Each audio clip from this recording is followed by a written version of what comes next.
First, Mrs. Suzuki, I could take issue with your characterization of the relocation camps as racist. We were, after all, at war with the Japanese. My grandparents never set foot in Japan. All their L's and all their R's were in the right place. As I said, I'm allowing Mr. Wolf to go ahead with his project as long as he doesn't cause too much trouble. To some degree, the idea of lobbying for Malcolm X Avenue was a joke because I knew how far it would get up Lambeard's nose, and because I could have some fun learning local political process at the same time. I mean, I certainly don't expect people I certainly don't expect the good people of Trout, Idaho to name a street after a street criminal turned activist turned wise man turned dead guy. But when Dallas was laying it on Lambeard this afternoon, there was passion behind her words. If I do this right, I can fuck with Lambeard and be Dallas Suzuki's hero at the same time. I might get better than that, but not on this planet. Truth is, I used the Malcolm X factor as an excuse to see Rudy. I know all I need to know without the up-close and personal history, but Rudy seems interested, and it gets me into the garage where I can keep an eye on him. He didn't have any effect on me at all until I came into my own dire straits, but here's a guy everyone thinks is a throwaway on a downhill slide of his life.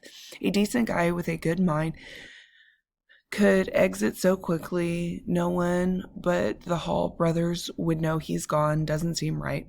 But when I get to the garage, Rudy is seriously shit-faced. I mean, embalmed. It's like he's been drinking steady since I last saw him, and he is not cordial. I've got my copy of Malcolm X in hand and underlined, and he tries to rip it out of my hand.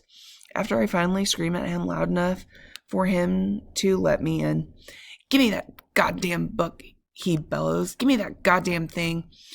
Rudy, what the hell? I'm holding the book out of his reach, though. I don't have to worry about him actually getting it. He has to be seeing at least 3. "What happened? You were clean and fucking sober," he said. "Clean and fucking sober. Tell you what, that ain't all it's cracked up to be. I don't want you coming around here no more. No more supplements, you hear? You stay away." What? You heard me. You wash your goddamn cars during the day and stay the hell away at night. I got work to do. I can't be spending my time on a bunch of books that didn't mean shit. They're ancient history. I don't have time for this. I walked over to the workbench and wrapped my fingers around an almost drained bottle of Jack Daniels and sling it across the room where it pops like a rifle. Then I go to the drawers where he used to keep his stash to find out what he has left. I yell bullshit each time I fling one. 6 bottles and 6 bullshits. Randy is screaming at me, calling me every name in the book, trying to get to me, but I'm dancing around the room ahead of him, firing those babies at the wall, and letting him know that the next time I come down here to save his drunken ass, he better be ready to have it saved. By the time I'm finished, he's on the floor crying like a baby, begging me to stop, which is where he passes out. Rudy's a good-sized guy, and I'm not what you call a heavy lifter, but I get across the room to his cot, head on his pillow, boots off, and cover him with his blanket. I won't stay all night, but I'll get back before he has to go to the liquor store and before business hours, and this shit unravels. Fucking Rudy, I'm exhausted. I'm home in my mother's bedroom. Door is still closed. And Dad is asleep on the couch. The drapes are wide open and a full moon pours light through the picture window, casting the room in a kind of bluish calm. It's a fake calm, though. I sit in Dad's easy chair staring at his chest move up and down easily and sleep. Once in a while, if he thinks Mom might pull out of it, he sleeps here so he can hear her. Fucking Rudy. I want to walk over to my mother's room and kick the door in and jerk her out of that stupid bed and tell her to get her shit together. Man, I wish I never told Marla I was dying. Then I'd still have a therapist, and maybe I could find out where in the hell I got this idea I had to save every unsavable wrench I came across, starting with my mother and ending with fucking Rudy. In a couple of days, just to keep Doc Wagner at arm's length, I've agreed to go to a new therapist, some guy named Alex Wells, who has taken over for Marla. It will be nice if he's a good one. I lay back in the chair and stare at the moon, trying to get my heart rate to go down, then look over at Dad, wondering if there was ever a time when he felt about my mother the same way I do about Dallas. I drift off, hoping he does. So much for Rudy McCoy. You mean because he's in the bag again? Yeah, I said. Way in the bag.